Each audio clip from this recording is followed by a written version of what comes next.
This is INTERGEO TV discussing the topics with Ed Parsons from Google. You're the first time here with the INTERGEO? Not for me personally. I think it's the first time that sort of Google's been represented at the conference. So I think this year we're beginning to look much more seriously about how we can make our cloud infrastructure that we use for our consumer products available more to the enterprise, to the professional user. So that's why we're here. You heard, I think, was a nice word of one of the moderators to say Google is just an engine for the INTERGEO. Well, that's nice. I think that's very very positive. I think we provide an infrastructure, we provide a software platform that has largely been used by consumers. So across the web, you see Google Maps on almost every website. It's by far the most popular web mapping tool. But behind that web mapping tool, there's a massive infrastructure of servers, computing resources that are equally valuable to the enterprise. If you have your own geospatial data that you want to share with your partners, with your users, we're looking at ways that we can make that available to you. So in effect, you can rent our infrastructure for a time.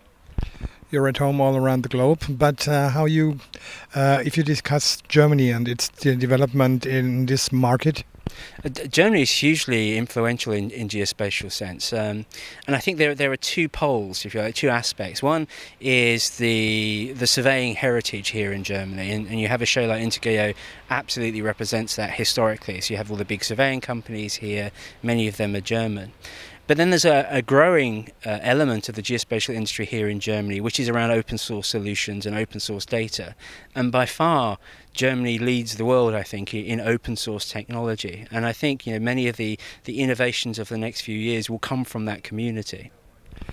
Talking about the mobile applications and the classical internet, there's a change you mentioned.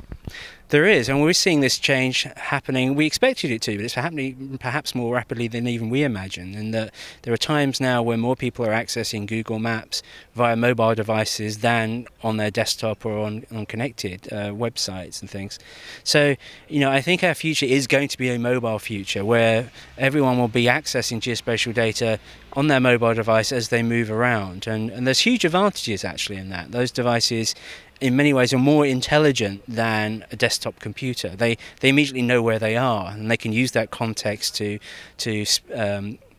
provide services that are very much personalized to someone's location. So there's huge potential and opportunity from the move to mobile. Talking about rapid movement, rapid development, what are the next steps you expect? Sooner or later? The next steps? Well, as I said, I think mobile is going to be increasingly important, and being able to deliver services to you wherever you might be on whatever device you might be using. So that's your mobile phone, your tablet computer. Having access to information that increasingly is personalized. So knowing that your preference is to use the S-Bahn rather than to drive will automatically give you directions that use public transport rather than road directions. Now, for that to happen, we need to share more of our personal information, and we need to be very careful, clearly, about how we do that and how we provide mechanisms to manage that. But I think increasingly the web will become more and more personalized, and your location is a big element of that personalization. So you're here in Nuremberg with a small presence. See you bigger in Hanover? Quite possibly. Quite possibly. Ed Parsons, thanks a lot. Thank you.